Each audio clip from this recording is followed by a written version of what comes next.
Hola, buenas tardes. Vamos a continuar hoy día con el tema de suelos, ¿no es cierto? Hoy día ya voy a pasar el ensayo placa de carga, que me faltó de indicarle en el tema de la compactación. Y también vamos a ver todo el tema de cómo se hacen algunos ensayos, también cómo se sacan la muestra a través de sondajes calicatas para terminar hoy día suelos. Voy a partir con la presentación. ¿Ahí la están viendo? Sí, sí se ve, clarito. Perfecto, ya. Este ensayo, la semana pasada, acuérdense que, voy a volver atrás, les pasé el Proctor normal, el Proctor modificado, ¿no es cierto? Cómo se realizaba este ensayo y cómo se confeccionaban las curvas. Me faltó también, a través para medir la compactación del suelo, para obras de edificación y obras viales o de infraestructura, el ensayo placa de carga. ¿En qué consiste? El ensayo placa de carga permite determinar las propiedades físicas inalteradas del suelo in situ, en terreno, ¿no es cierto? Se busca reproducir las condiciones de trabajo del suelo bajo una fundación por medio de una prueba sobre modelo reducido de la misma. Ahí en la figura se puede apreciar. Entonces presenta, ¿bien la figura o no? ¿Se ve bien? Sí, sí, sí se ve. Perfecto, ya. El ensayo se realiza a nivel exploratorio, el cual puede realizarse en zanjas o pozos, incluso la superficie del terreno si ha sido previamente condicionada. Este ensayo consiste en aplicar una carga vertical de forma escalonada sobre una placa lisa y rígida de dimensiones variables con objeto de determinar las deformaciones producidas. Es un ensayo, en un ensayo pueden realizarse varios ciclos de carga y descarga. La carga se ejerce mediante gatos hidráulicos que actúan contra una carga de reacción como un camión pesado, ¿no es cierto? Esa es la idea de ver cómo uno va compactando las distintas capas de los suelos, como, ¿qué me puede dar? ¿Cuáles son las capas de los suelos? ¿Qué me puede ayudar en eso? De un suelo de obra ya, trabajado, ¿se acuerdan? ¿Mm? Me quedé en blanco. La base y la subbase, ¿te acuerdas? Sí, sí. ¿No es cierto? Entonces uno, ¿qué genial cuando tiene la base y la subbase? Ya uno puede poner esta placa de carga para simular cuánto el peso que se mide en eje equivalente de los camiones podría soportar sin deformar el suelo. Son ensayos que se realizan para probar la entrega de la faena de la empresa constructora. Ya, este ensayo se aplica principalmente en suelos granulares y para el estudio de fundaciones superficiales. Los parámetros medidos durante el ensayo son con el tiempo, la carga aplicada y los asientos, representándose en gráficas carga asiento y tiempo asiento. Los resultados de los ensayos de carga exigen cuidadosa interpretación y extrapolación, debido a que los factores de escala inciden significativamente en ellos. Casi siempre el tamaño de la placa es muy pequeño, general entre 30 y 75 centímetros, en comparación con el tamaño de la fundación real. Y por otro lado, la zona de influencia de los esfuerzos depende del tamaño del área de carga. Es decir, que la zona de influencia de la fundación real se extiende hasta mayores profundidades, dentro de las cuales pueden ser diferentes las características del suelo y no manifestarse en el comportamiento de la placa, dando así lugar a posibles malas interpretaciones. ¿Quién me puede dar un ejemplo en qué tipo de obras se genera en este ensayo?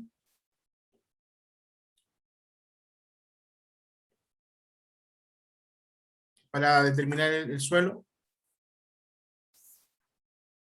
¿En viales, profesor, o construcción Sí, también civil? enviarles, sí, enviarles puede ser un ejemplo en una estructura, ¿no es cierto?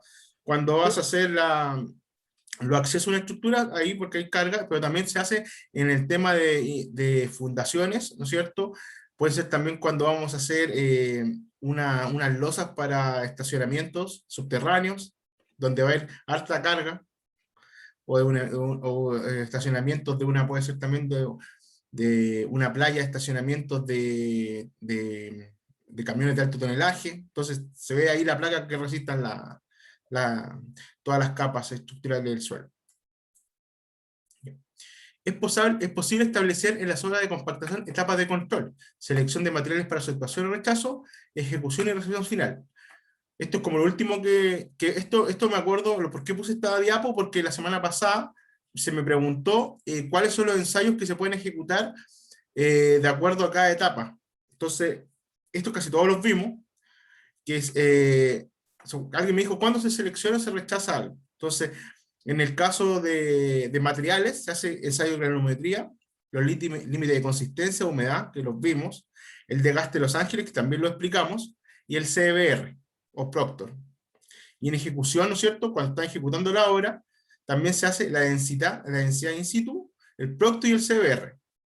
Y para la recepción final, como lo vimos ahora, ¿no es cierto?, para cuando tú quieres recibir una estructura, un suelo fundación, para poner arriba una estructura o una edificación, te hace la placa de carga. Esto ya lo vimos con los suelos, me quiero ir ahora, que les voy a subir una diapo gigante ahora con las dos clases. Hoy día lo que queremos ver en profundidad son las técnicas de reconocimiento del subsuelo. Me faltaba ver placa de carga, quedó claro, y puse esa diapo de cuáles era para aceptación y rechazo, para que lo tengan conocimiento de eso, y hoy día ya nos vamos, cómo se hace el reconocimiento del subsuelo. El estudio geotécnico. Se denomina estudio geotécnico a la investigación previa al terreno que tiene por objeto la definición de al menos los siguientes aspectos: la naturaleza del terreno, las distintas capas del mismo, la existencia de posición y de nivel freáticos, las propiedades geotécnicas del terreno y las condiciones de cimentación. ¿Ustedes vieron algo de esto en alguno de los trabajos que han entregado? ¿Quién me puede responder ahí? Sí, profesor, sí lo ¿No hemos es visto. cierto? ¿No es cierto? Estudiaron la naturaleza del terreno, también analizaron las distintas capas. ¿Se acuerdan que algunas compañeras en la presentación que hizo mostraban algunos ensayos como el de las calicatas? También vimos dentro de las presentaciones la existencia y posición de niveles freáticos, ¿no es cierto?, que mostramos cuando ya había agua, y las propiedades geotécnicas del terreno y las condiciones de cimentación. Eso no lo hemos visto, pero ahora lo vamos a profundizar. Debe tenerse en cuenta que no es lo mismo un estudio geotécnico que un informe geológico, o unas recomendaciones empíricas basadas en obras análogas. En este sentido, muchos estudios adolecen de la falta de precisión respecto a puntos tan fundamentales como el tipo de cimentación, superficial o profunda, las presiones admisibles, las cotas de fundación y la opción de medidas especiales frente a suelos expansivos, agresivos a suelo de hormigón, etc. Por eso hacen estudios geotécnicos.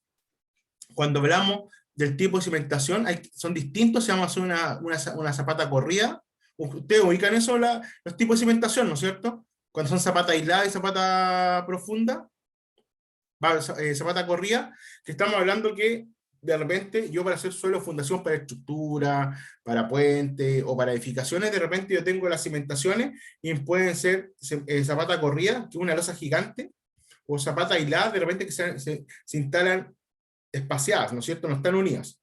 Entonces, el estudio geotécnico va a ser diferente dependiendo de la cimentación que yo quiera construir. ¿No es cierto? Puede ser para como dijimos, para un puente, puede ser para una edificación, puede ser para otro tipo de envergadura, también una edificación de gran tamaño. Va a ser también el estudio geotécnico distinto, o también va a ser distinto si voy a hacer un estadio, supongamos. También va a ser distinto el estudio geotécnico. El estudio geotécnico ayuda a evitar sorpresas. En el terreno puede existir rastros de actividad humana anterior, como cuevas o galerías de captación de agua, rellenos sueltos, de material depositado por el hombre, y otros indicios que revelan el estado alterado del terreno natural. Esto es fundamental, porque me gusta contar la experiencia, ¿no es cierto? Yo les conté que estamos haciendo un proyecto en San Pedro de Atacama, perdón, no un proyecto. Este año parte la obra, que es la pavimentación de la avenida Licancabur, que es la avenida principal de San Pedro de Atacama. No sé si alguno de ustedes la conoce. En la calle están todos, es la calle principal, es la continuación de la ruta. Nosotros hicimos estudio de ingeniería, y se hicieron algunas calicatas y no se encontraron restos arqueológicos. Pero acuérdense que las calicatas son espaciadas. En 1 kilómetro uno hace 4 calicatas. Son cada 250 metros.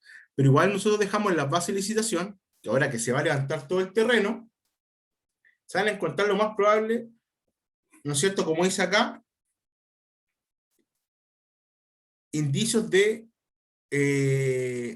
actividad humana anterior, ¿no es cierto?, que lo más probable pueden ser momias. ¿Y qué va a hacer? Va a ser una paralización de la obra, lo más probable, porque hay que sacar estas momias y llevarla a un lugar como un museo, ¿no es cierto?, o también se puede paralizar la obra y no continuar si se encuentran muchas.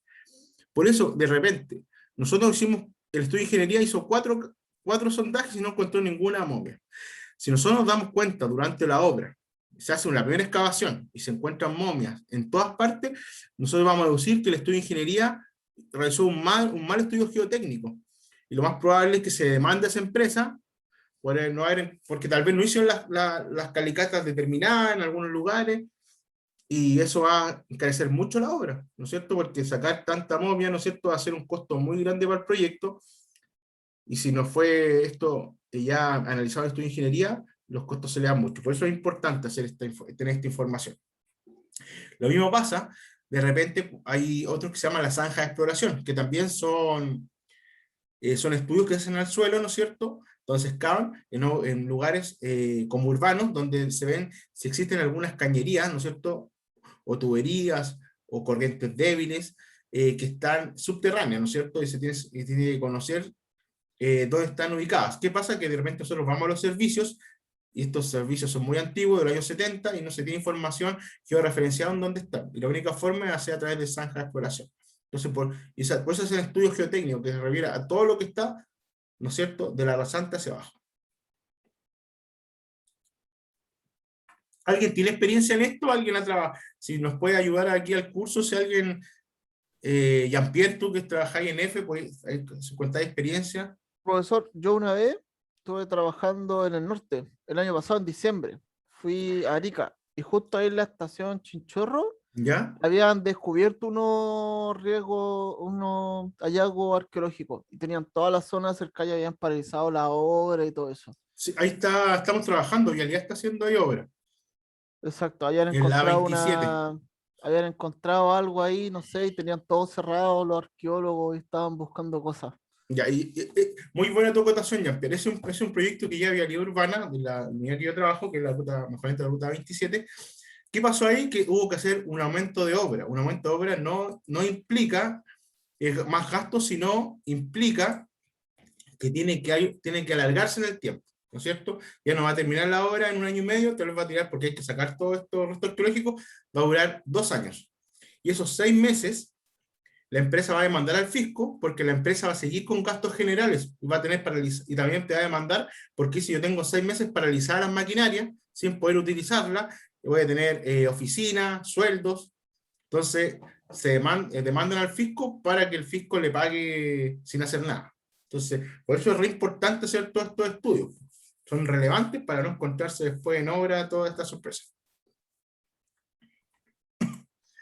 Ya, el estudio geotécnico ayuda a evitar sorpresas. En el terreno pueden existir rastros de... eso era la ley. No cabe duda que la construcción de una obra sobre un terreno así afectado puede plantear abundantes problemas y obligar a una información sustancial de las partes de la estructura, si no han sido adecuadamente previstos. Muchas veces las obras se complican en forma imprevista al tener que realizar operaciones con las que no se contaba, como excavar en roca, agotar o rebajar el nivel freático y socavalzar edificaciones vecinas, entre otras situaciones. Acá también les voy a contar otra experiencia, que me gusta pasar la experiencia.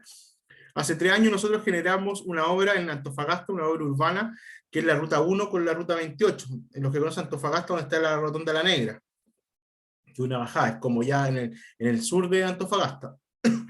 Donde están las oficinas de BHP Vinito. Ahí se generó una nueva rotonda. El estudio de ingeniería también determinó que no existía presencia de roca. En Antofagasta hay mucha roca, no hay presencia de roca. ¿Y qué pasó? Que al momento de partir la obra, se meten las máquinas a excavar y encontraron roca. Y esta roca era súper problemática porque nosotros habíamos planificado. Si ustedes ven en la rotonda la Negra, ¿no es cierto?, es una quebrada que baja, y nosotros habíamos proyectado generar unos cajones para que si alguna vez la Negra estas quebradas, cuando vienen Antofagasta, que viven cada 50 años, se llenan de agua, pudieran bajar hacia la costa. Esta roca que ocasionó que ya había que poner explosivos, pero los que no estaban cuantificados. Al poner explosivos, había que contar con carabineros, había que avisar por la prensa, y también había que hacerlo en algún horario para poner este cajón. Y todo eso pasó, pues también encareció la obra. ¿Y qué pasó? Como la roca se explotaba, abajo de esa ronda de negra había una cancha. Hay una cancha que es de los militares, una cancha de playa. También hubo que, como este cajón había que explotar, invadía la cancha, se tuvo que indemnizar a los militares, aunque también sean fiscales, y se tuvo que rehacer la cancha, elevar la rasante y hacer las galerías de nuevo. Entonces todo eso implicó haber hecho un mal estudio geotécnico. También se le demandó a la empresa. El mismo ejemplo que les, no sé si a ver, pasa y pasa mucho. Tengo otro caso que vi este año, que es el puente Cautín en Cajón, que actualmente lo está construyendo Vialidad, se va a inaugurar pronto, va a salir la noticia, no sé si lo han visto en la prensa, lo he dicho que lo vean.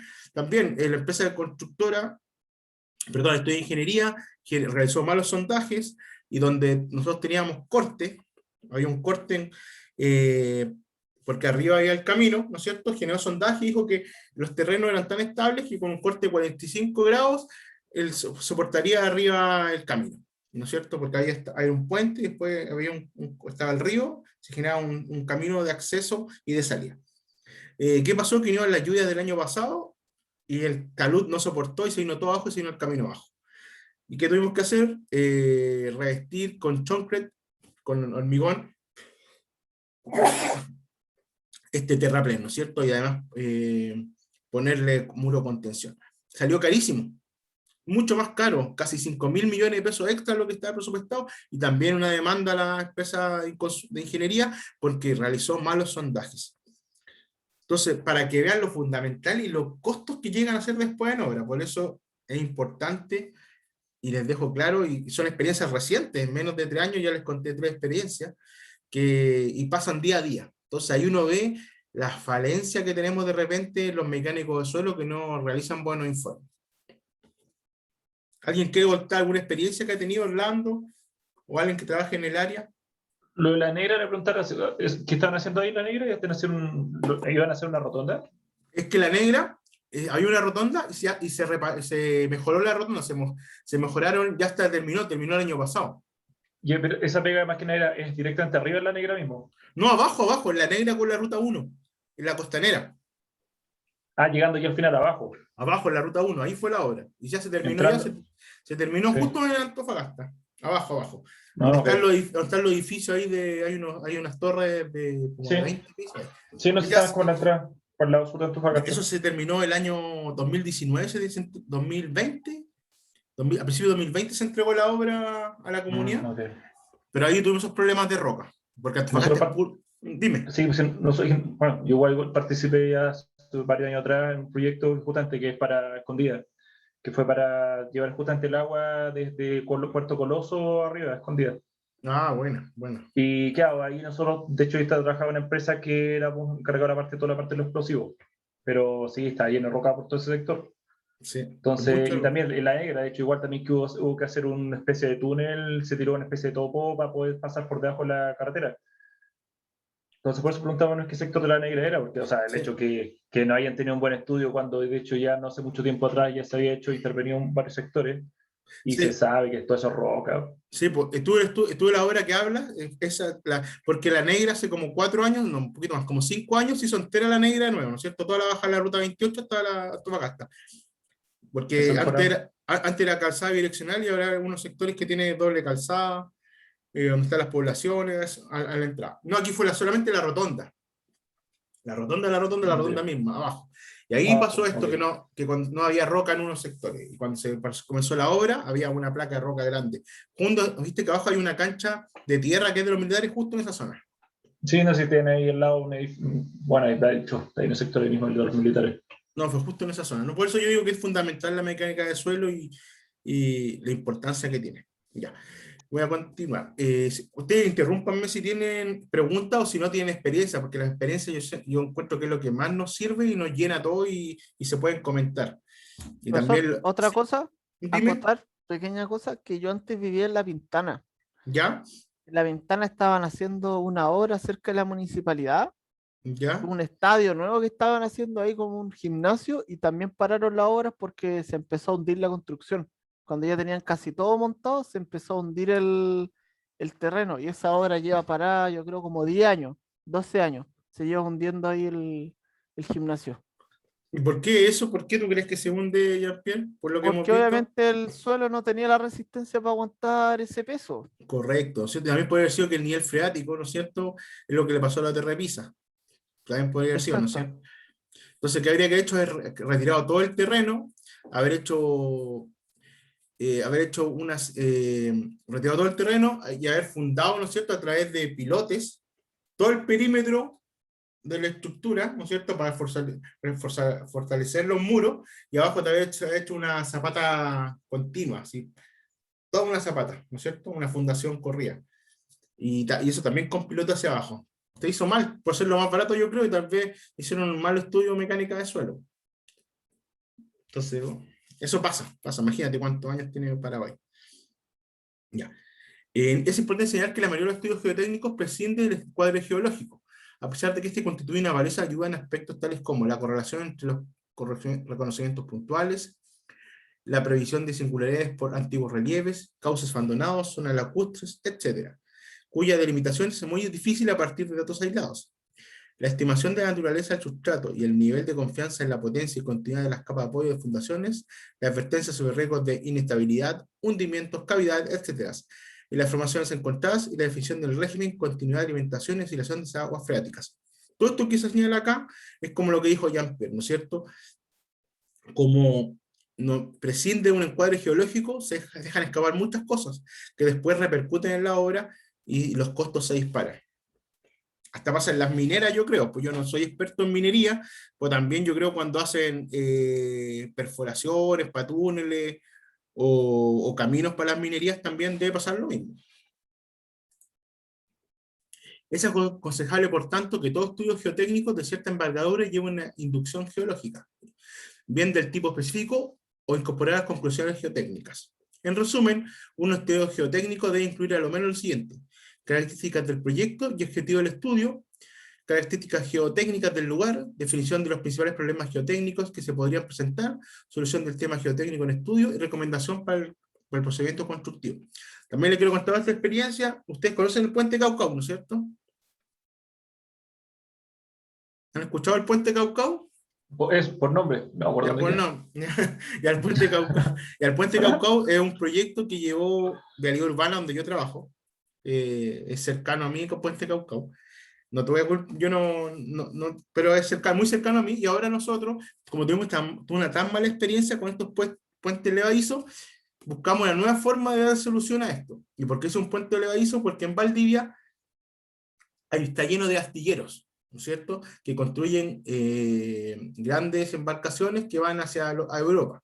Entonces había que hacer puentes levadizos para que puedan construir un puente una vez cada 2 meses, pero había que darle continuidad. Y como hace NAP, no se podía llegar a expropiar y decir trasladar el astillero, sino había que construir, había que, como dicen los ingenieros, ¿no es cierto?, tenían que ingeniarse una forma de que podían pasar sin gastar tantos recursos. Fue una mala experiencia. Y ahora nos encargaron otro proyecto a mi misma unidad, que es ahí mismo en Valdivia, que es Toro Bayo Las Mulatas, que también ayuda a astilleros a hacer NAP. Y ahora tenemos otros, ya no cometimos el mismo error que antes.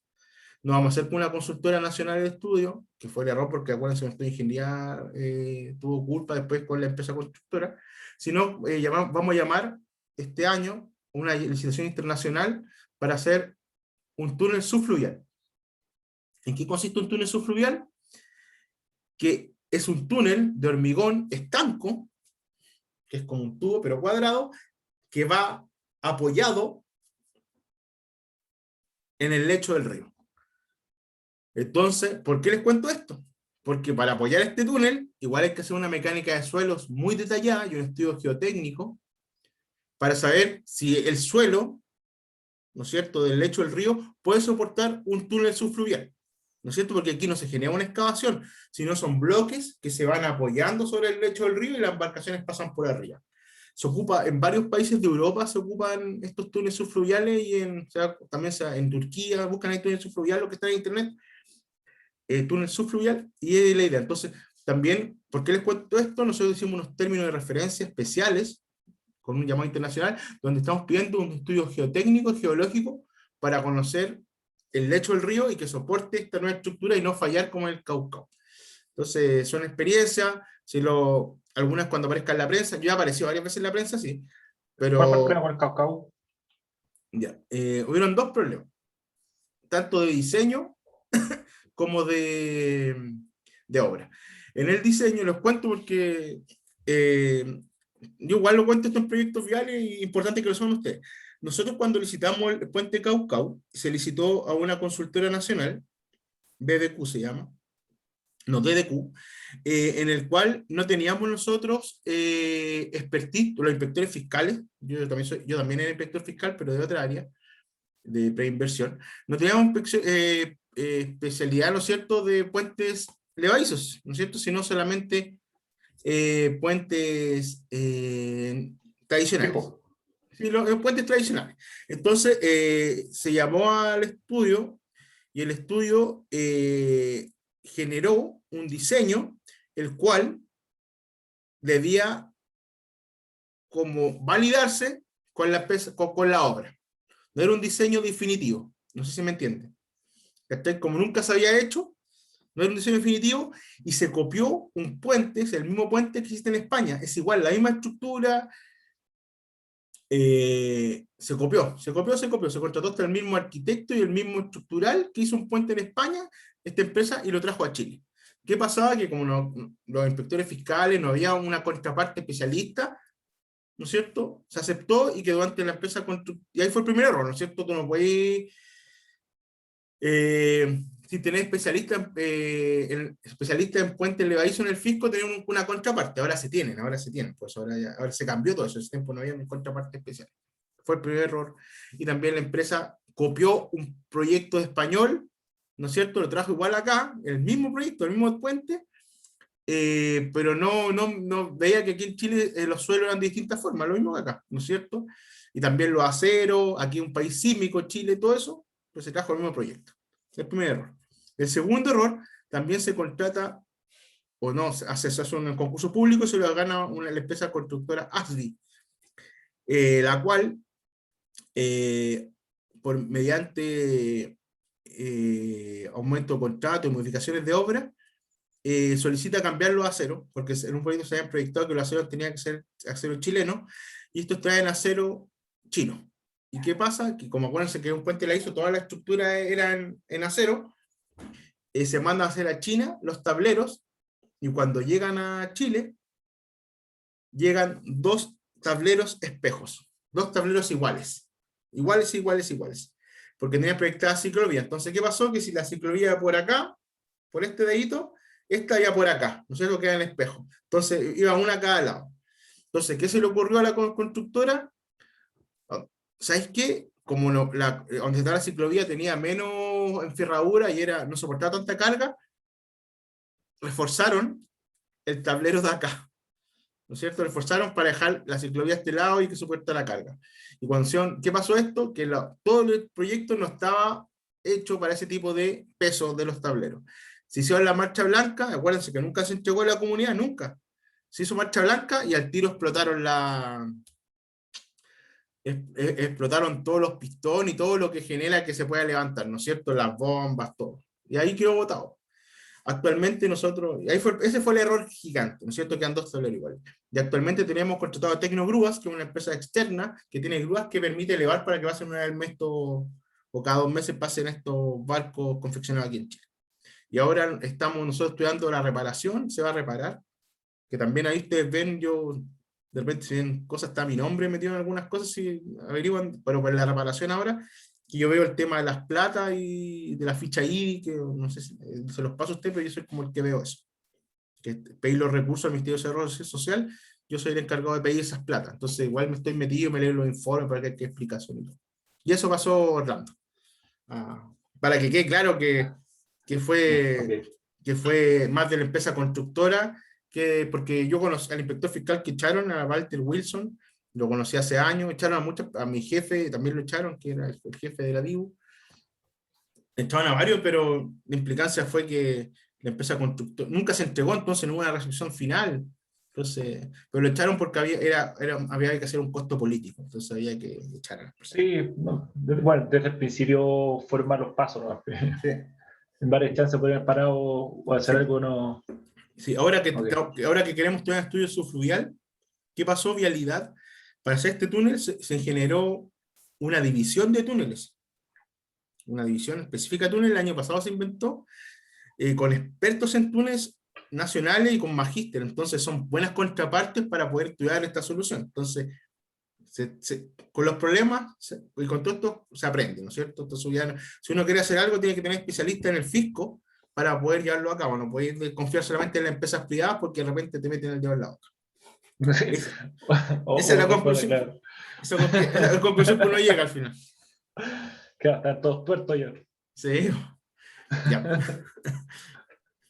Ya, la etapa de un estudio geotécnico. El siguiente esquema resume las etapas de un estudio geotécnico. Están los antecedentes, ¿no es cierto? La geología y la hidrogeología, el reconocimiento, las correlaciones, ensayos, el informe geotécnico, los parámetros geotécnicos, aplicación de modelos y solución de sistemas de estudio y recomendaciones. Diseño y planificación de las investigaciones in situ. La investigación in situ o exploración del terreno constituye la parte esencial de un estudio geotécnico, necesario para el proyecto y la construcción de una obra. A partir de ella, se obtienen parámetros y propiedades que definen las condiciones de un material para ser empleado como sustento de una estructura o bien como material de construcción. Una inadecuada planificación de la investigación geotécnica o una incompleta interpretación de sus resultados se traduce en un incremento sustancial del costo de la obra. Es como lo que hemos dicho ahora, ¿no es cierto? Todo el rato hemos explicado eso. Y esto es para cualquiera, no solamente para la geotecnia y para la geología, es para cualquier estudio de ingeniería. Y muchos de acá, los geomensores, muchos de ustedes van a trabajar en el área de ingeniería, vial, de donde sea.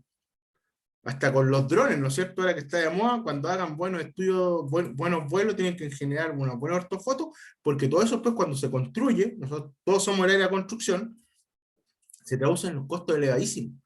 Y de repente, si son para el fisco, dejan de ser rentables y se mueren los proyectos, porque tal vez nunca se pueden construir. Y de repente, si son para una minera también, pues los van a decir, ¿cómo? Tú me dijiste X y ahora vale X por Y. Entonces, va a ser carísimo. Dentro del objetivo que persigue la investigación del terreno, además de reducir costos y tiempos, una vez comenzada la construcción de la obra, es poder conocer y cuantificar las condiciones del terreno, o del material que pueden afectar la viabilidad, diseño y construcción de una obra. Como dijimos, ¿no es cierto? Hay muchos de ustedes que en un tiempo más se van a trabajar con el área aerofotogramétrica. Y nosotros cuando hacemos estudios de etapa de preinversión, se hacen los vuelos. Y tienen que ser vuelos precisos. También algunos de ustedes van a hacer la topografía de ingeniería, tiene que ser precisa, ¿no es cierto? ¿Por qué? Porque una rasante, o la rasante está mal realizado el diseño geométrico, 1 centímetro por 10 kilómetros y por 7 metros de ancho es carísimo, ¿no es cierto? Todo eso tienen que viabilizar, ustedes tienen que visibilizar, ¿no es cierto?, en el futuro. 1 centímetro en un proyecto vial es carísimo, porque momento construye 50 kilómetros por 7 metros, y por 1 centímetro es mucha plata, ¿no es cierto? O sea, porque se equivocaban en eso, o tal vez de repente un radio curva, o también expropiar algo. Si ustedes dicen, no, es por acá va, y calculan más el área de expropiación, también, pues de repente dicen, no, si no tocamos la casa. Pero cuando parte la obra, había que mejorar esa curva, porque estuvo mal calculada, y se toca la casa, se afecta una familia, y además, y es costo, mucha plata. Entonces, y también, ¿qué se traduce también? En estar paralizada la obra.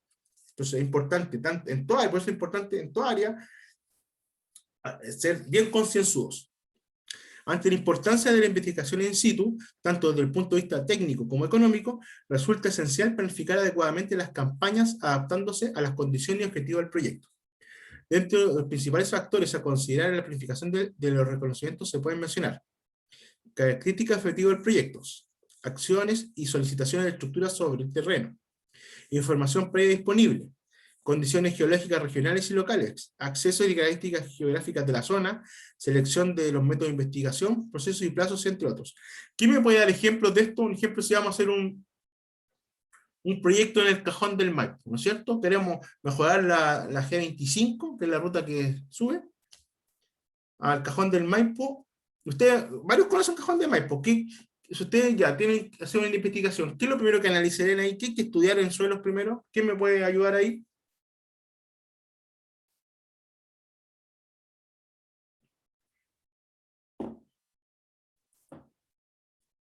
¿Quién me puede ayudar? ¿Qué se le ocurre? ¿Qué es lo primero que tengo que hacer si voy a hacer un proyecto cordillerano, ¿no es cierto? Y que hay un río caudaloso al lado. O sea, los niveles de crecida máximo y mínimos caudales. Perfecto, ya. ver el nivel de suelo justamente en la compactación por el tema de los mismos deslizamientos de tierra. Perfecto, bien. Y para que estamos con tonteras, o sea, la ruta hacia arriba en este sector expropiar es re complicado porque está todo bien apegado al mismo terreno. Y también el tema de las temperaturas, ¿no es cierto? Acuérdense que hay suelos que son, ¿qué pasa con los hielos y deshielo de cambio de temperatura? ¿Se acuerdan que los vimos, no? Que también las temperaturas son de repente condicionantes al tipo de estructura que vamos a fundar, ¿cierto? Si se va, que hay que analizar cuál es la temperatura máxima y mínima. Sí, pero, o sea, la verdad es que en ese tipo de cosas hay soluciones para todo en ese tipo de cosas. Pero ¿qué O pasa? sea, Por eso, hay soluciones, como tú dices, Holanda, hay soluciones para todos, pero esto implica costo, ¿no es cierto? Y si nosotros tenemos un bajo flujo vehicular, sabes que no te va a dar socialmente rentable y nunca se va a poder llevar a cabo. Entonces ahí ustedes como ingenieros tienen que ocupar el ingenio para que no sea lo más caro posible, sino cómo dar la solución. Entonces ahí uno tiene que ver tal vez vaya a poner una capita, un asfalto ya no voy a poner, hormigón, una capita más baja de hormigón, pues las capas inferiores van a ser con mayor espesor y tal vez con un mejor suelo portante, ¿no es cierto? Entonces ahí el ingenio te va dando solución a esto. Y ustedes como geomenciones también, como tú habláis, que es muy importante el área de expropiación. Las casas están pegadas al camino, entonces no hay llegar y decir, ¿sabéis qué? Hay hielo de las temperaturas, problemas de deslizamiento de los vehículos a velocidad, entonces no llegar a expropiar y mejorar las curvas, sino tal vez que hacer otras formas de seguridad vial. Y ahí uno va ingeniándose. El programa de tipificación del terreno puede comprender desde un simple examen de los suelos superficiales, a veces acompañado de algunas perforaciones de pequeña profundidad, hasta estudio detallado de los suelos y de las condiciones del agua subterránea que incluyen perforaciones profundas, muestreos tecnificados, ensayos de laboratorio y determinación in situ de las características del suelo investigado. La cantidad y calidad de los trabajos de reconocimiento quedan definidas, entre otros, por el tipo de terreno, el nivel de estudio, es lo que hablamos siempre.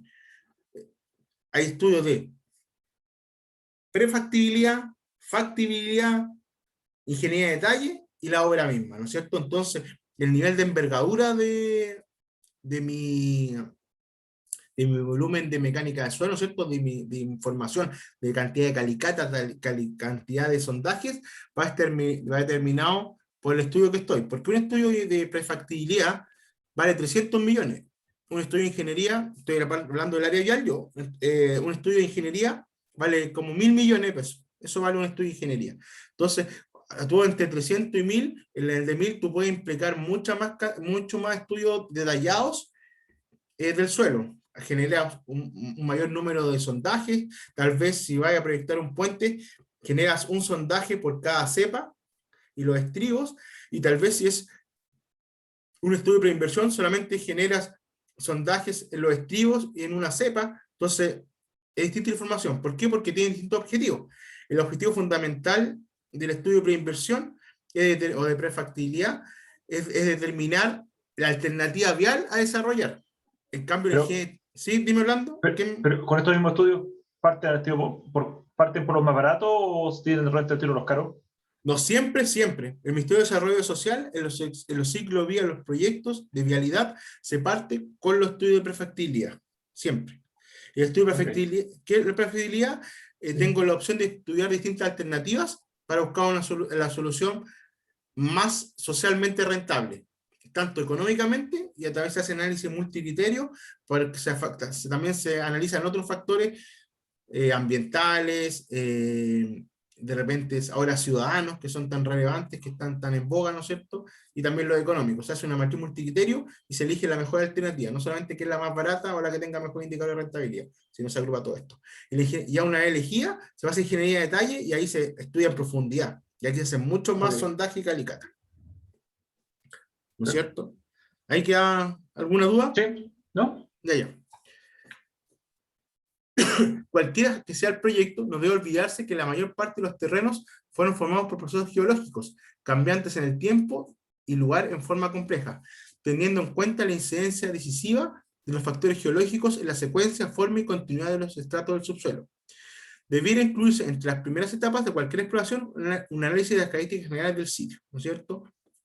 Esto casi siempre es tanto así, que ahora en las características generales del sitio se están contratando arqueólogos en las zonas del norte del país, como donde está Jean-Pierre que nos contó en Arica, en San Pedro de Atacama, en los valles, porque ¿qué pasa? Que hacia el norte del país, desde Illapel hacia el norte, casi los pueblos nuevos, ¿no es cierto?, las ciudades, están pegadas a los valles, ¿no es cierto? Y está el río y todas las comunidades, no como el sur, que había agua siempre, y todas las comunidades prehispánicas también están en el mismo lecho del río, ahí mismo están. Entonces, primero va un arqueólogo y hace un recorrido, hace un informe, si existen restos arqueológicos, y él los ve tal vez sí, a simple vista, con una piedra, puede una manchita, y puede decir que esto lo hizo una prehispánica. Entonces también está muy acompañado también eso, y tiene relación al suelo.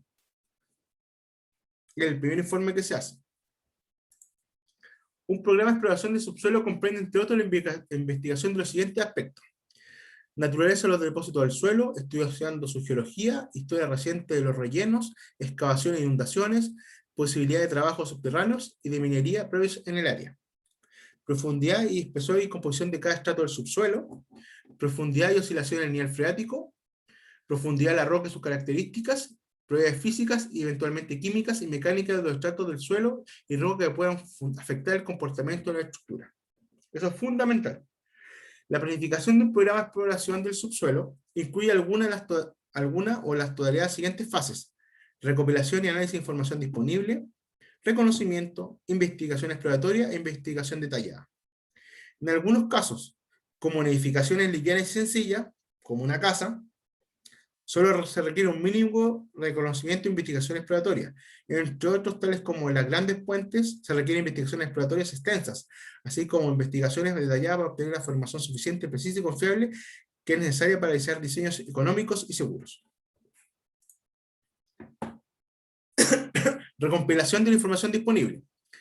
Antes de iniciar los trabajos de terreno, se debe proceder a revisar cuánta información significativa esté disponible en relación al proyecto y la zona donde se empezará la obra. ¿Cómo se hace esto? Uno, lo más probable, ¿no es cierto?, que si yo voy a hacer un proyecto aquí en Santiago, en la comuna de La Pintana, como lo dijo Jean-Pierre, voy a la dirección de obra, es lo que haría yo. Voy a la dirección de obra y pregunto cuáles fueron los últimos edificios que se hicieron en alrededor de este proyecto, este estadio, supongamos el Jean-Pierre. Entonces, yo sé que esos edificios, lo más probable, como lo hizo un privado, y para ello es importante la plata, ¿no es cierto?, que no se vaya a caer el edificio, hicieron una buena mecánica de suelo, tienen buen estudio, y yo sé que esa información está en la dirección de obras, porque está aprobada ahí, entonces se pide. Entonces ya voy a tener una primera información de cómo son los suelos de alrededor, ¿no es cierto? Y puedo tener unas 4 o 5 muestras de distintas edificaciones en altura, Santiago está lleno de edificaciones en altura, y ya puedo tener información de cómo está constituido el terreno, y ya tengo mi primera información, ¿no es cierto? Puedo realizar un primer informe, y después yo elaborar y planificar mis futuros ensayos. Esta área consiste en revisión de bibliografía, publicaciones e informes tanto sobre el proyecto como emplazamientos o mapas geológicos de otro tipo y fotografías aéreas. Es igualmente relevante la consulta de documentos e informes sobre otros proyectos realizados en la zona, los que le dije recién. La información a consultar durante esta fase se enumera en el siguiente cuadro, pero es importante destacar que esta información varía con el tipo de proyecto, ¿no es cierto? Topografía, mapas topográficos y fotos aéreas, ¿no es cierto? Ahí para ustedes. Ahora tienen la facilidad de los drones, que son georreferenciados, y es súper fácil obtener buena fotografía, ¿no es cierto?, en HD, y también tenerla georreferenciada. Foto de interpretación y teledetección. Hay varios compañeros de ustedes que trabajan en esta área, que trabajan en el Instituto Geográfico Militar, entonces también es parte de la pega que hacen ustedes. Geología, mapas geológicos, informes y memorias geológicas, fotografías aéreas y mapas edafológicos. Ahí me escapo, eso edafológico escapa a mi conocimiento, tiene que ver más con los geólogos. Geotecnia, eso es más fácil, que es de esta área, publicaciones geotecnia, ¿no es cierto?, informes geotécnicos y mapas geotécnicos. Hidrología, ¿no es cierto?, como dijo aquí Orlando, muy importante, que hay que tener mapa de riesgo de inundaciones, cuando vimos el ejemplo Cajón del Maipo, informe hidrológico, ¿no es cierto?, de las crecidas, y también fotografías aéreas. Eso es importante para saber, porque con la fotografía aérea se puede conocer cuál es el verdadero ancho del río. Datos meteorológicos, registro y pluviometría de temperaturas. Profesor, ¿Sí? una consulta. Luis, Ese dato histórico de inundaciones y crecida de río, ¿cuánto tiempo hacia atrás se considera? ¿Un par de años, 20 años, 15 años? el periodo de retorno, Porque el periodo de retorno casi siempre es a 100 años. a 100 No, años. no son Así es. 50. Bueno, ya. 5 y 100, es que depende de la obra, depende de la obra. Por ejemplo, yo cuando Sí. hablo de una estructura, un puente a 100 años, porque la crecida, Sí. si en el norte del país, que llueve cada 100 años, hay que calcular para cuando llueva de verdad. Para alcantarillas pueden ser a 50 o 20 años, como hizo Orlando, porque ya son más conocidas las lluvias. Por ejemplo, en Valdivia, se sabe que por ejemplo, la pluviometría es constante. En cambio, en el norte del país se nota a más periodo de retorno. Es lo que pasó en Antofagasta el año 97, no sé si se acuerdan del año 97, ¿no? Que hubo una lluvia y hubo un aluvión gigante ahí en Salvador Allende, ¿se acuerdan? En la avenida Salvador Allende, que es la avenida principal, una bajada que hay, donde murieron muchas personas. ¿No se acuerdan? Ustedes Y muy lo que chicos. pasa es que, y lo que pasa generalmente en el norte con lo que se llama el invierno altiplánico, que las bajadas de río, el Tacayuta especialmente, se colapsa y arrastra todos los segmentos de basura más que nada que se van acumulando durante el año. Sí, pero el viento altiplánico más, como tú lo dices, Luis, ocurre más bien en el sector de San Pedro Atacama, Calama, pero aquí en Antofagasta, en la zona costera, no llueve. Entonces llueve cada, no sé, cada muchos años, no sé, 20, 30 años, llueve fuerte, llueve. Y esa vez, el año 97, hubo una lluvia tan grande que hubo un aluvión. Llovió mucho y busque en la prensa, año 97, aluvión de Antofagasta. Eso fue cuando en muchos sectores también se cortó la carretera. Correcto, fue lo mismo. ¿Por qué? Porque Sí, se calculó, ¿qué pasaba?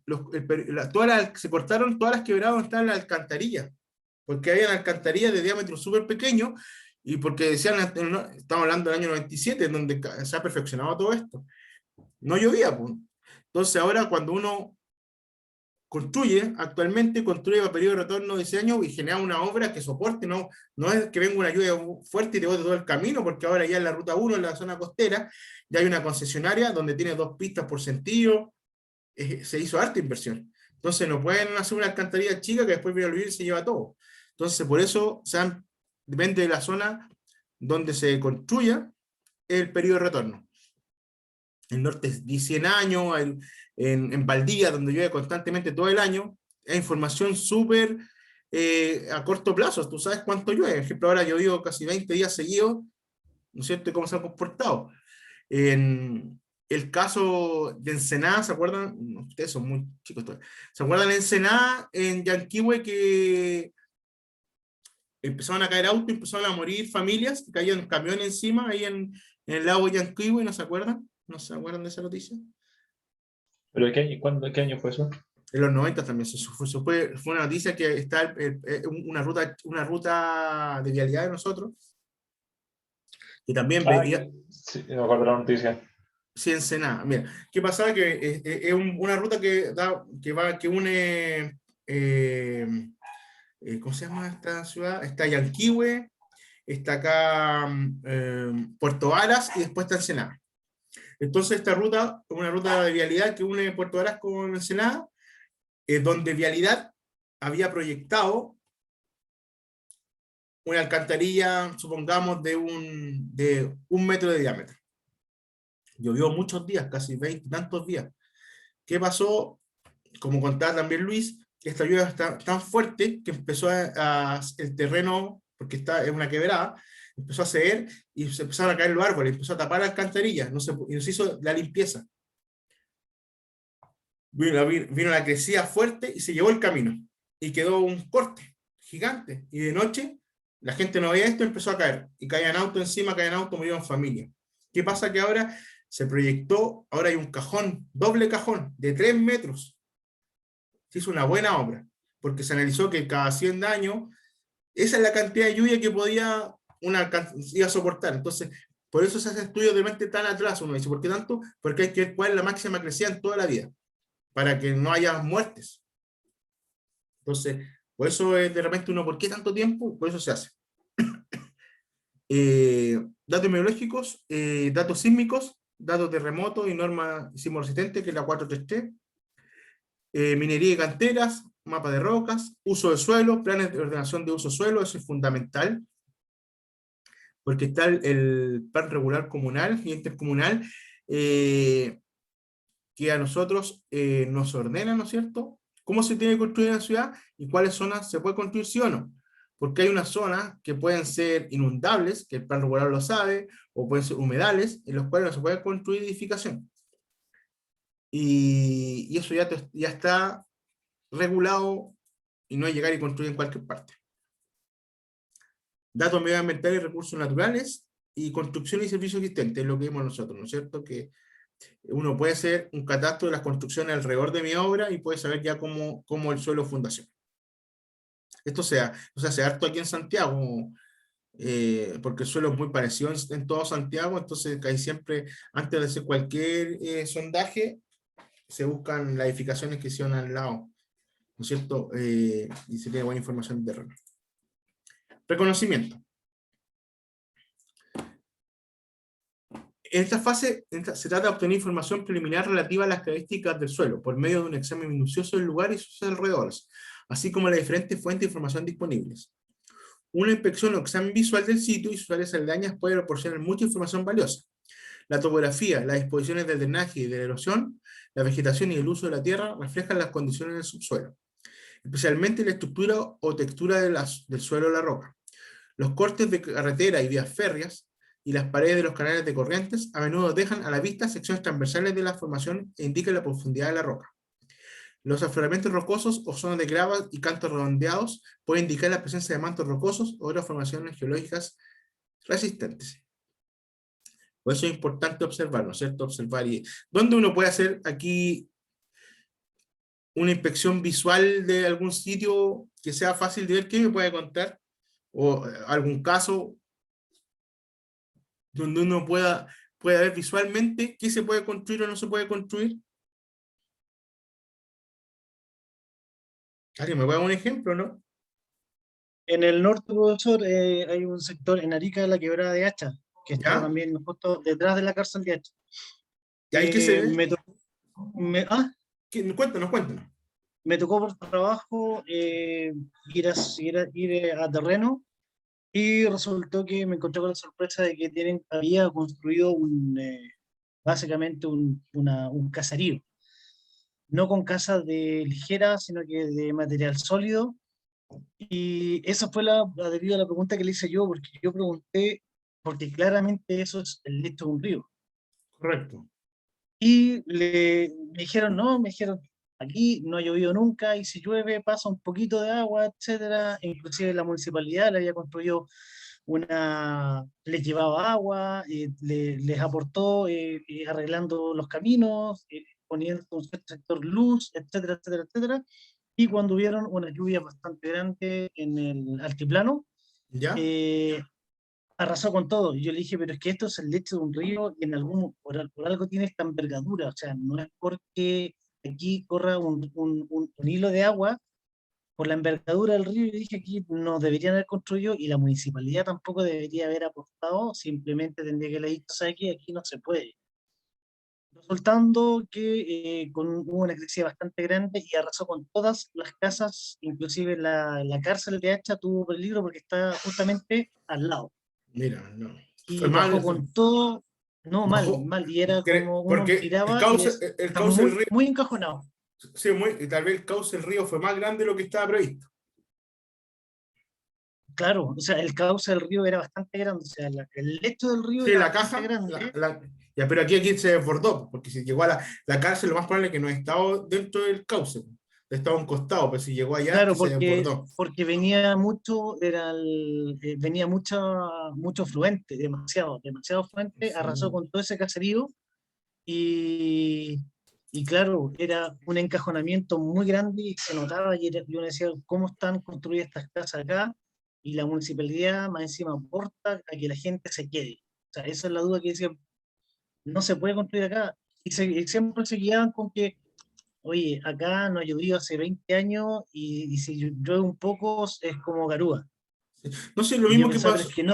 No se pueden confiar de eso. No, pues no se pueden confiar. Por eso hace la municipalidad, mira, que realmente son cosas más políticas que saben que hay votos ahí, entonces no pueden sacarlos. Po.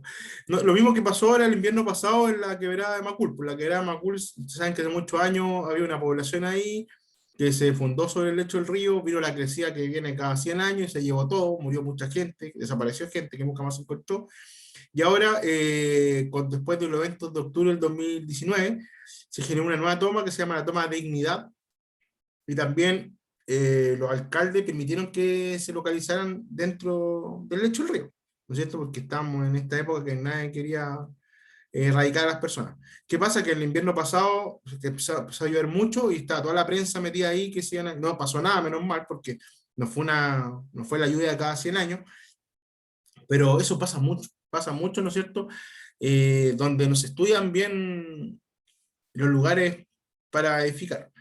Yo también, otro ejemplo, les quería dar un ejemplo a donde están las dunas, en Concón, ¿no es cierto? O en el Tao también hay dunas, donde uno ve a simple vista que no debía fundarse edificación encima, ¿no es cierto? Ahí uno puede hacer una inspección visual súper rápida, uno ve arena y sabe que en arena uno no puede fundar, ¿no es cierto? Está claro porque hemos analizado que la arena es el peor elemento para fundar, pero que han hecho algunas empresas constructoras, han removido las dunas, las han sacado, sacaron las dunas, ¿no es cierto? Sacaron este material, compraron algunas dunas y empezaron a fundar encima y vendiendo. ¿Y qué pasó esto? Que los precios de esos departamentos son altísimos, carísimos. Entonces, ¿qué pasa? Hay que remover todo el material para poder fundar, ¿no es cierto? Y eso pasó en Concón y también se salió en la prensa, y uno visualmente sabe que ahí no se puede construir, ¿no es cierto? Pues estas personas retiran todo el material y hacen un daño gigante al tema ambiental, por algo están las dunas. Las condiciones de agua subterránea están reflejadas en la presencia de corrientes y en el tipo de vegetación.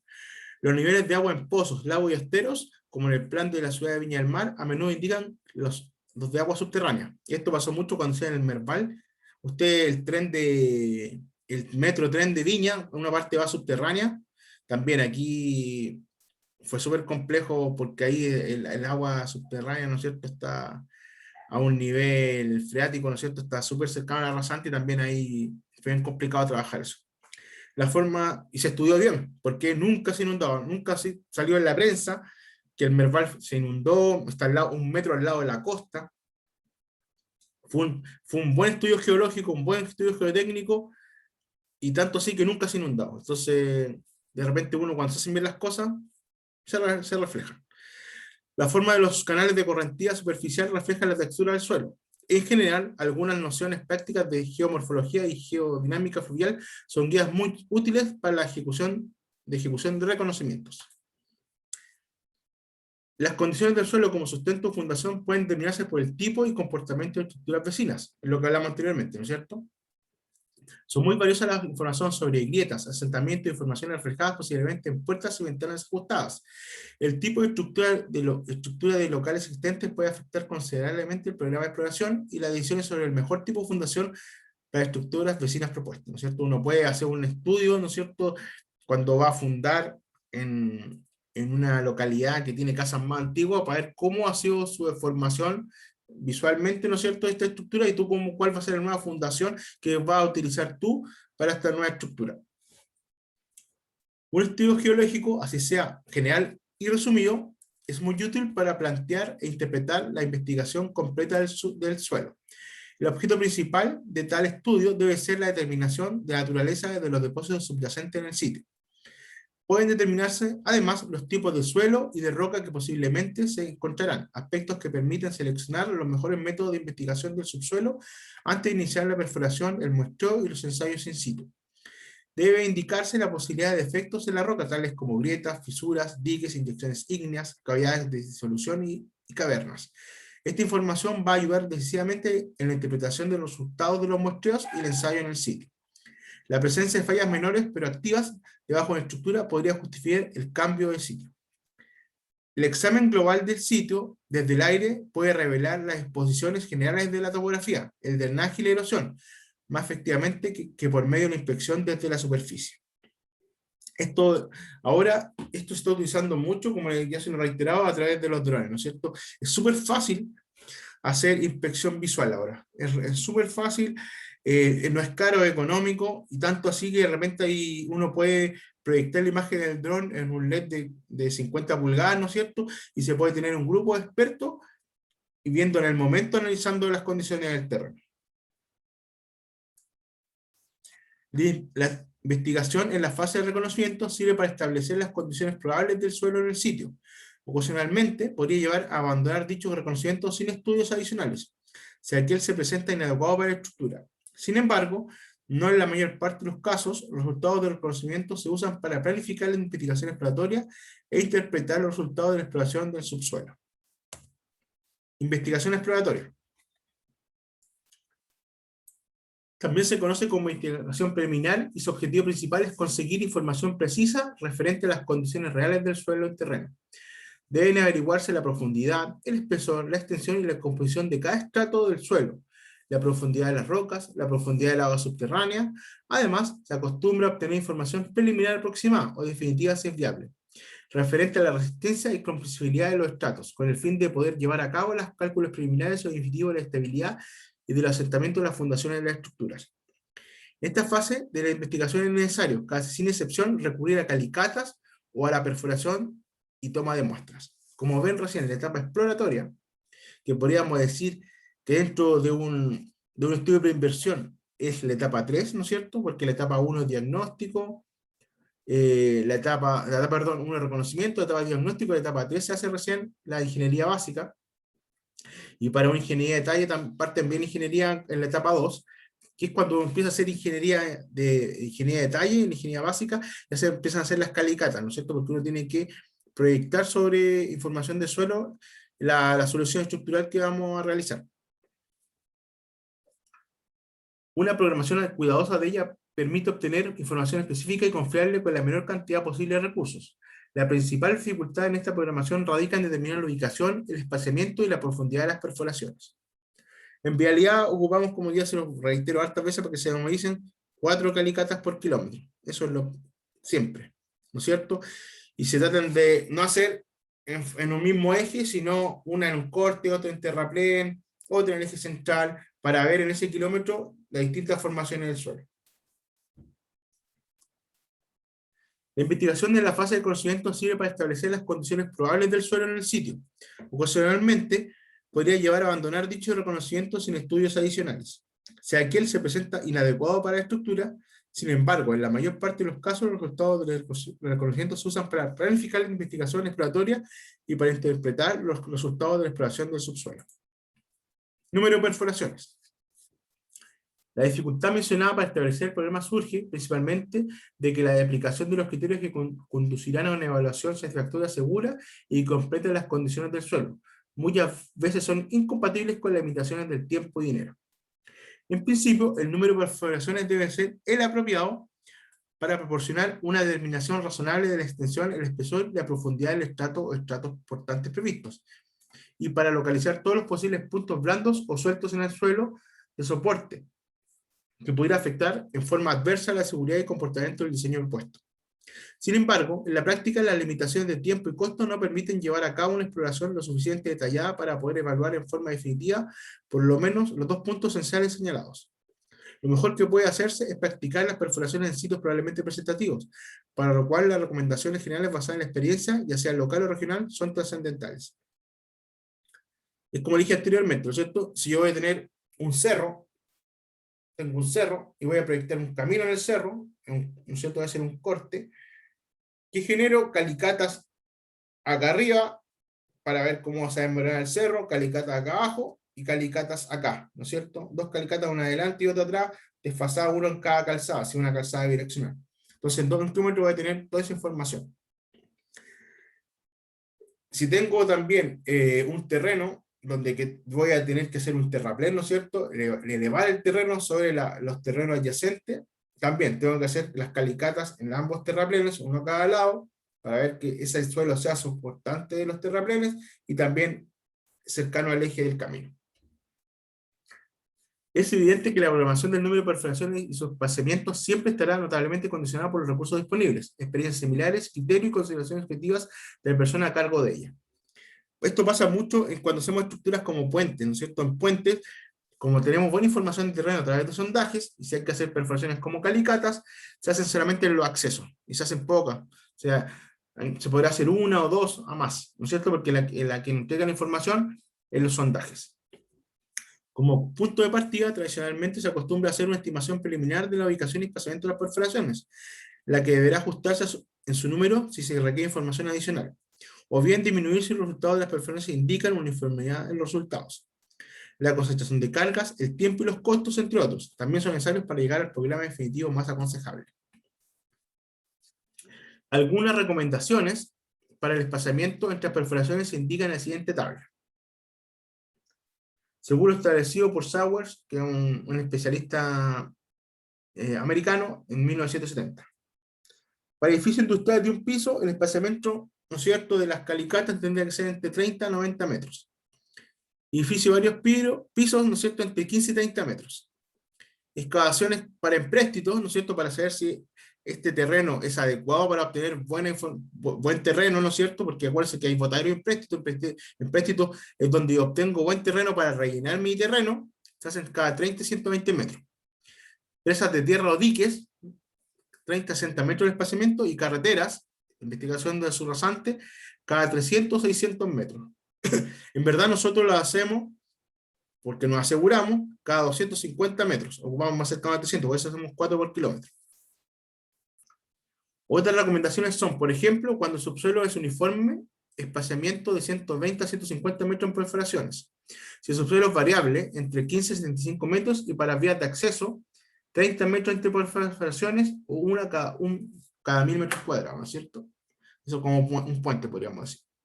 Acceso a un puente. Profundidad de las perforaciones. El criterio básico para establecer... ¿Están escuchando? ¿Ha quedado claro? ¿Alguna duda o no? Hasta ahora sí, o sea, informaciones generales, si no. Sí, pero Pero sí se igual, escucha. sí, lo bueno es que igual que la tengan, pues vienen datos precisos que tal vez a ustedes, los que trabajan en áreas más de ingeniería fuerte, ingeniería, les va a servir. El criterio básico para establecer la profundidad hasta la cual deben realizarse las perforaciones exploratorias debe ser estar orientado a descubrir la presencia de cualquier estrato cuyas características de resistencia y comprensibilidad, al no ser consideradas en el diseño de una fundación, puede afectar adversamente el comportamiento de la estructura. El caso más frecuente, la profundidad dada a la perforación debe cumplir con el objetivo de suministrar información sobre aquellas características que permitan llevar a cabo las predicciones de asentamientos y que comprendan todos los estratos que puedan consolidarse o comprimirse en material bajo las cargas de la estructura. En la figura, que está más adelante, se muestran varias reglas empíricas como guías preliminares para fijar la profundidad de las perforaciones en diversas situaciones de fundación.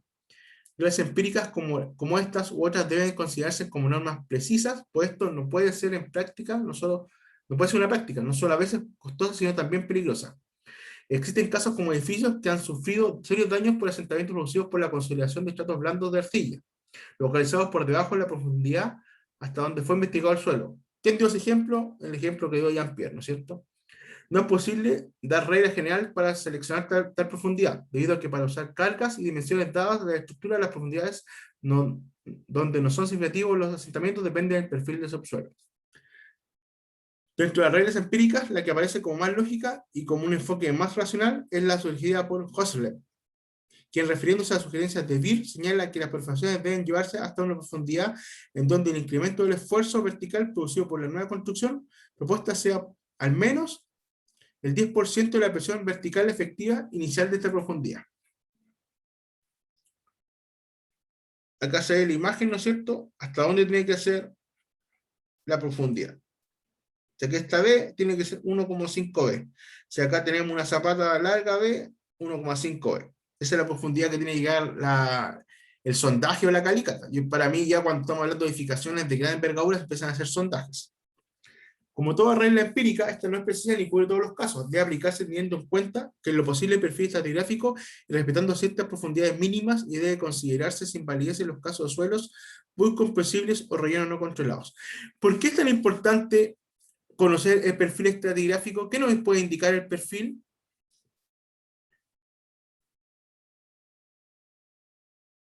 ¿Qué me puede decir? que en el perfil estratigráfico, lo voy a responder yo mismo, que en el perfil estratigráfico podemos determinar inmediatamente a qué profundidad hay roca. Entonces, de repente, si yo sé que la roca está a 3 metros, no voy a proyectar un sondaje de 10 metros, 20 metros, porque ya sé que la roca está ahí. Entonces, por eso se tiene que comparar con el perfil. De repente, si el perfil, hago un perfil estratigráfico y la roca está mucho más profunda de los 10 metros, ya hago un sondaje para saber que ese sondaje me indique dónde está la roca. Algunas recomendaciones adicionales basadas en la teoría de la supervisión de Businek son las siguientes. Considerar una profundidad mínima de las perforaciones equivalente al 10% del bulbo de influencia, ¿no es cierto? Influencia por el cual tengo la zapata, genera un bulbo, una presión. Entonces me siento que tengo que tener 2,5 veces el ancho de este bulbo. En la excavación que debe ser general de introducirse el sondaje. En términos generales, se puede decir que la profundidad de las perforaciones depende de tamaño y características de la estructura propuesta, profundidad del estrato con capacidad de soporte adecuado, bulbo de presiones y considerables diseños, entre las cuales se encuentra el factor de seguridad, asentamiento, infiltración de agua, entre otros. La investigación detallada. Como consecuencia del análisis de la investigación de parte o de la totalidad de los resultados de la investigación realizada en la fase anterior, se llega al punto de decidir si los estudios realizados u obtenibles de investigación exploratoria son suficientes o si es necesario conseguir información adicional más detallada. Esta decisión debe basarse en las consideraciones relativas a la complejidad de las condiciones del suelo, la importancia del proyecto y sus posiciones, fundaciones y el tema sobre hasta qué punto la información recopilada permite adelantar los diseños sin sacrificar la seguridad y la economía. ¿No es cierto? A continuación se presenta una tabla con algunos tipos de exploraciones, ¿no es cierto? Está la preliminar, se puede hacer sistema de pozos o ensayo de penetración, ¿no es cierto? ¿Qué me puede decir un ensayo de penetración? Un ejemplo.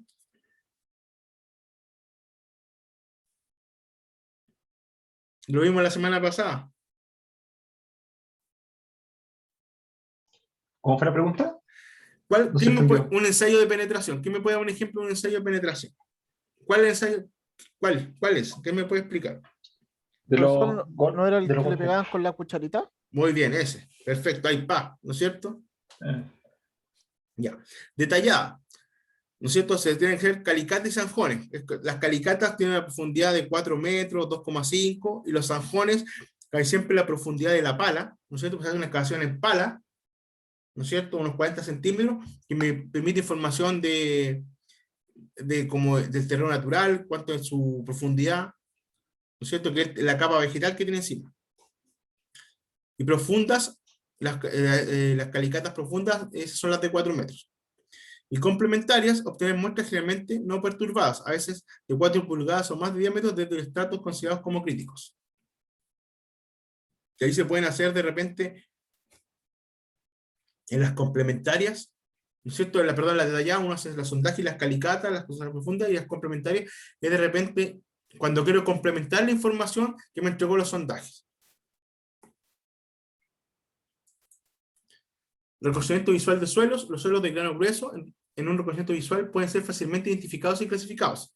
En cambio, la presencia de limos y arcilla resulta algo más complicado, sobre todo cuando se encuentran mezclados con otros materiales, siendo de gran importancia la cantidad de finos presentes. En este caso, el ensayo de cimentación resulta adecuado para determinar las cantidades significativas del limo, arcilla o arena fina. La identificación visual, como se define en las secciones de laboratorio de esta asignatura, ¿no es cierto?, que es la que vimos cuando vimos los ejemplos videos, se define como el reconocimiento preliminar del suelo sin necesidad del empleo de equipos o ensayos de laboratorio, los cuales más tarde confirmarán y permitirán ampliar información obtenida en terreno. Esta identificación, por eso es importante cuando vimos, yo les subí unos videos, que hay uno que me bajaron ya, que es del Proctor y el de granometría, ¿los vieron o no esos ensayos? ¿Lo alcanzaban a ver o no? O sea, sí, yo lo he visto en línea. Ya, es que me bajaron uno, me lo robé de otra parte y me lo bajaron. Entonces, como aquí no tenemos laboratorio, yo traté de poner esos videos de como si hubiéramos hecho un laboratorio virtual. Ya, pero voy a tratar de subirlos de nuevo, voy a tratar de subir hoy día más ensayos, encuentros que sean así explicativos, más entretenidos, porque el de la semana pasada, el que vimos, el del Proctor, igual era medio lento, pero el otro era como más didáctico. Entonces, voy a buscar este fin de semana y le voy a subir nuevos ensayos como el de cimentación, el de penetración. Traten de verlo en el D, porque los van a bajar. Cuando lo suba a YouTube te los bajan los gallos. Esto duró como 2 semanas y me lo bajaron. Entonces, como no tenemos laboratorio, yo hago un laboratorio virtual y le trato de ahí de explicar para que lo vean cómo se hubieran hecho en la realidad. Esta identificación es una etapa previa al estudio de mecánica de suelos, así su gran importancia, no sé que son el laboratorio, a pesar de que los ensayos son muy simples de realizar, la identificación visual requiere de cierta experiencia para poder diferenciar los distintos tipos de suelos. Los términos usados para designar a los distintos tipos de suelos en esta etapa son grava, arena, limo y arcilla. Pero es sabido que los suelos naturales generalmente son una mezcla de dos o más de estos. Eso lo vimos, no lo vimos, ¿se acuerdan que lo hicieron en la última, en el último trabajo? Sí. Entonces, ¿qué es lo importante? Cuando voy pasando materia, yo lo doy que ya, cuando estamos hablando de esto, ya está claro que uno ya no habla de grama, pues, habla arena, uno puede ver grava limosa, ¿no es cierto? O arena limosa, ya habla con esos términos. Sin embargo, es posible discernir el componente predominante y asimilar las muestras a un grupo y además constituyentes del suelo como indican como objetivos. Eso es lo que hicimos en el último trabajo, que ustedes ya pueden hacer una identificación visual y pueden saber en qué grupo está. También es importante, como lo vieron, qué suelo es bueno para fundar o no, pues cuál suelo saben que no se puede fundar encima, si no se nos va a caer la edificación o se nos va a sentar el camino. Una arcilla limosa tiene las propiedades de una arcilla, pero contiene una cantidad importante de limo. Un limo orgánico está compuesto prioritariamente por limo, pero contiene una cantidad significativa de materia orgánica. Identificación y inscripción de suelo finoso. Para conocerse un suelo fino en limo o arcilla se recurre a dos experiencias sencillas: el ensayo de sacudimiento o dilatancia y el ensayo de amasado o tenacidad. Voy a subir estos videos también. Son fáciles de hacer, porque se hacen así en laboratorio, lo hacen súper rápido. Cuando el ensayo de sacudimiento del suelo tiene una reacción rápida, se trata de limo. En cambio, cuando la reacción es lenta, es arcilla. En caso que la reacción tenga una velocidad intermedia, se recomienda continuar con el ensayo de amasado. Que un ensayo de sacudimiento se forma una pasta homogénea con el suelo y agua en la palma de la mano. La pasta formada tiene una consistencia tal que se encuentra al límite de un estado semilíquido, ¿no es cierto? Como un estado de plástico. Golpear lateralmente la palma de la mano varias veces con la otra. Si la muestra cambia de forma y el agua aflora a través del suelo, entonces está presencia de un limo de baja plasticidad, dado que el suelo no es capaz de retener el agua ante pequeñas perturbaciones.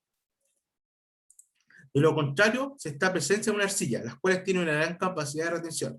Entonces ustedes ya pueden salir ahora, los que estén en el patio de la casa, o bajar a una plaza, sacar un poco de tierra, llevarla a la casa, amasarla, y van a ver al tiro si es limo o arcilla y ver si es plástico o no es plástica. Es fácil de hacer eso.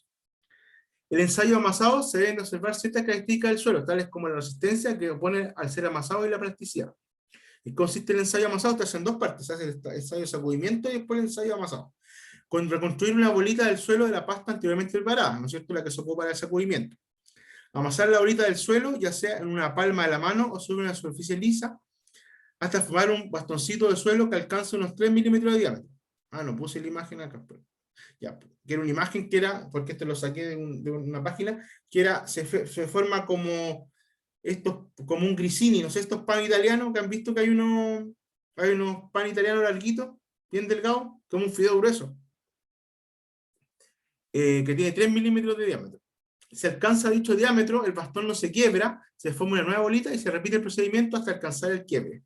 El tiempo que toma esta serie de operaciones de amasado para alcanzar este estado define cuán plástico es el suelo. Poco tiempo indica poca plasticidad y mucho tiempo indica alta plasticidad. Una vez alcanzada la humedad que ha llevado el bastoncito a romperse en trocitos, se procede a unir con una relativa fuerza la pasta hasta formar un grumo cohesivo. En este caso, se oprime la muestra contra la uña. Uy, se me senté eso. Perdón, acá está. Esto lo pegué. Y se observa el brillo de aquella que ella presenta en una superficie. Intenso brillo es indicador de alta plasticidad. Entonces, estos dos ejemplos ustedes ya lo pueden hacer Yo lo hice cuando estaba en la universidad, lo encontré en internet y lo traté de explicar, encontré la explicación más didáctica. ¿No es cierto? Súper fácil de hacer, yo me acordé que era el ensayo más práctico para saber cuán plástico es un suelo, sí o no. Entonces, lo pueden hacer si quieren, pero por lo menos tienen este conocimiento que ya se lo pueden explicar a cualquier persona. En comparación a los suelos finos, los suelos granulares son más fáciles de identificar. En terreno se considera un tamaño de 5 milímetros para separar las gravas de la arena. ¿No es cierto? Eso lo vemos a través de los tamices. En la descripción de un suelo granular se debe incluir ciertas características particulares de importancia, las cuales van a influir en el comportamiento de este. Estas características son suelo predominante, porcentaje estimado de bolones, tamaño máximo de las gravas o bolones, tamaño de los granos predominantes, forma de los granos, porcentaje finos, estado de las partículas y la plasticidad. ¿Cuál es este ensayo? ¿Quién me puede decir con qué ensayo hacemos este?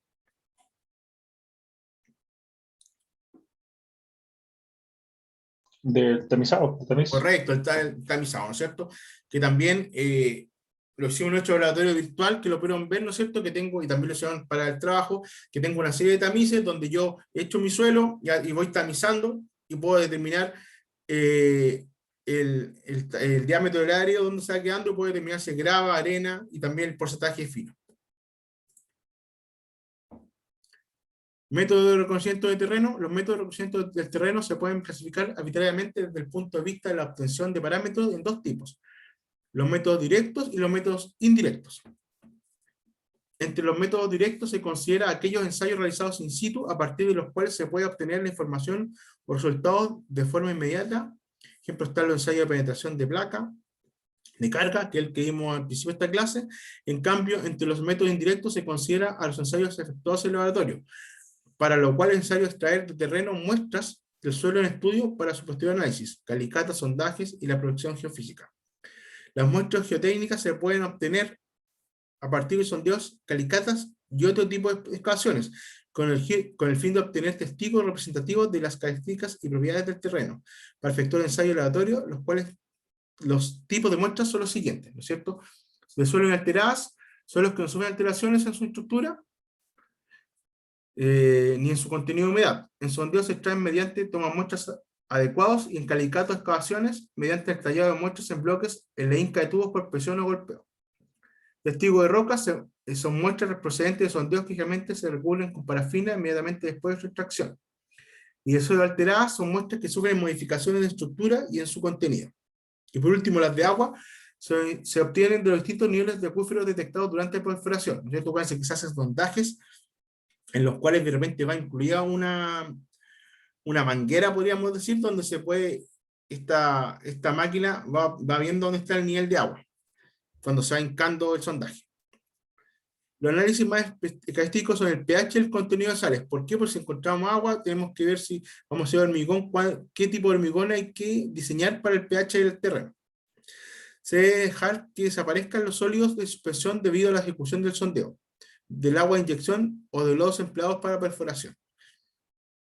Vamos a dejar hasta acá la clase hoy día, que ya son las 8 ya. La próxima semana continuamos con ya explicarles cómo se hace una calicata, cómo se hace un sondaje, cómo se hace otro tipo de muestreo, y inmediatamente vemos asfaltos. Les quería preguntar una cosa, si están todos conectados. Voy a dejar de compartir, me quedan hartas diapositivas, me quedan muchas, entonces, pero que quería hablar algo con ustedes para ver cómo van con la semana de pruebas. ¿Cuándo tienen semana de pruebas?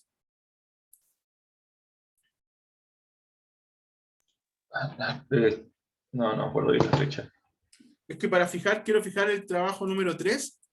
Entonces, pero para ver que estamos a 4, yo tengo que tener las notas ya el 25 para entregársela al 2. Entonces, o podríamos esa semana entregarla. Déjenme ver una cosa. ¿Podría ser la del 18? Es que es muy cercano la prueba para hacer la prueba del 18. La semana de prueba tiene usted el 18. No, es que tenemos pruebas todas las semanas y trabajos, pero... Sí, por eso. Ya, perfecto. Sí. Pero claro, o si no el 25 dice, pero el 25 de junio usted dice que tiene que tener las notas. No, pero déjame ver ¿En cuándo. julio? No, es que tengo el 25. Déjame ver una cosita. Una opción sería justamente, tenía pensado, dejar, no sé, para el 18, y en el peor de los casos, si se nos juntan muchas cosas, la chance a lo mejor de postergarlo una semana. No sé si... Deja ver acá, que tenía yo había programado las clases ya. Sí, la evaluación, mira, el examen, la evaluación recuperativa el 16 del 7. Dejémoslo para el 2 del 7, ¿les parece? Sí, profe. El 2 del Ok. 7. Ya el 2, ahí van a estar. Sí, dime. ¿Y la última nota va a ser una prueba o vamos a tener que hacer No, otro trabajo trabajo. igual? Ah, ya. Trabajo y me lo entregan el 2 del 7. También, porque aquí, ejemplo, ahora estamos a 4 y pasamos el 11, 18, 25, pasamos hormigón y asfalto en esas 3 clases y me entregan el trabajo el 2. Y ahí yo reviso y les pongo las notas, tengo que tener las notas. A ver, bueno, las notas. Ojo que por lo menos varios tenemos como varias cosas importantes esa semana. Ujú.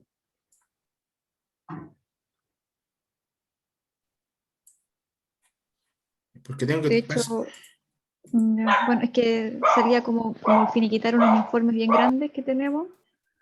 También como tenemos avances también de otro ramo bien grande y bueno, el control lo entregamos los domingos, así que no es problema eso. Pero va a estar... bueno, no sé, ahí lo organizamos. no podría entregarlo hasta el lunes 5. Ah, ya, buenísimo. Si el lunes 5 ahí tienen un fin de semana Ya. más. Po. Ya, Ya, dijimos, súper, pero gracias, profe. sí, porque yo así les pongo las notas. Es que yo, más probable es que tengan que tener las notas el 9, el 7, tienen que tener las notas ya colocadas. Tienen que estar listas las notas ya en la página, pues lo más probable. Entonces lo que podríamos hacer, como hacer un trabajo, de aquí a la otra semana les voy a presentar el trabajo y tal vez les puedo dar el día del 2 que trabajen aquí en clase. Entonces ocupan ese día para trabajar acá. Ah, ya, súper. ¿Ya? De hecho, eso le voy a pedir por último a Rente que nos dieran las pautas por último antes para Sí, así la aprovechar otra, las horas. la otra semana les presento el trabajo, lo voy a preparar con una PPT y tal vez el día 2 lo dejamos de trabajo en clase. Entonces así usted tiene un día, ese día tienen esas horas para avanzar en el trabajo y me pueden hacer consultas o dudas que tengan. Entonces, lo ideal es que si yo les voy pasando la materia de asfalto y hormigones, pero igual van a poder, como un trabajo más grande, van a poder empezar a trabajar desde ya. Porque al final es como, Perfecto. va a ser como hacer un estudio de mecánica de suelo más completo, viendo el suelo. Ahí les voy a explicar, porque va a ser entretenido. Entonces, hasta llegar ¿Para después. qué? Para todo, para todo. Es que me gusta hacerle como cosas más prácticas que les sirvan a ustedes No, después sí. para el futuro. Entonces ahí va a ser más práctico y el día 2 lo pongo para trabajar y me entregan el 5. Entonces si yo pongo las notas, como el 2 ya voy a ver el avance, voy a tener como claro lo que van a ir avanzando, va a ser más fácil de evaluar desde el 5. ¿Ya? Perfecto. Ya dejamos eso mejor. Ya, porque yo voy a confirmar, pero estoy seguro que tengo que tener la evaluación recuperativa. Yo sé que el examen es el 23 del 7. Y la evaluación recuperativa el 16 del 7, entonces el 9 del 7 debe ser ya las notas finales. Bueno, voy a revisar el calendario, parece que nos mandaron el calendario y se los confirmo la otra semana, pero hasta ahí yo creo que el 5 sería una buena fecha para entregar. Profesor, ¿y las notas van a estar ahora el fin de semana o la otra semana las No, notas el fin de son los semana, datos? el domingo más tarde. No, si tengo, Bueno, tengo varios revisados, pero creo me quedan 2 por revisar, entonces yo reviso todo y de ahí hago la escala, porque como son trabajos, no se comparan los trabajos, no es como una pauta, no tengo una pauta, uno lo analiza, lo revisa y genera una escala. bueno. ¿Ya? Ya por lo cual es que la escala también incluye presentación, no solamente los resultados, pues importante, yo siempre digo que yo siempre les dije que ustedes eran una empresa, entonces me tienen que entregar un informe y yo les pedí yo era un personaje que quería hacer un estudio de suelo, los contraté a ustedes para que me dieran un buen informe, entonces que fuera entretenido, claro, didáctico y profesional. Entonces eso evalúo yo eso evalúo yo, que les sirva a ustedes después cuando salgan de acá, que eso cuando uno contrata, por ejemplo, nosotros en el FICO contratamos muchos estudios, contratamos eso, no solamente que diga que el suelo apto o no apto, uno quiere un informe, porque está pagando un informe. Si es que salimos. Se van a salir, tranquilo, todos van a salir. Ya, pues que tengan un buen fin de semana, nos vemos el próximo fin de semana y descansen y cuídense también, ya cuídense, que eso Nos es lo vemos, importante. profesor. Chao, que esté bien. Muchas Gracias, gracias. Chao, profe. chao, Cuídese chao, mucho. chao, profe. chao, chao, Chao, chao. chao, chao, chao, chao. Chao.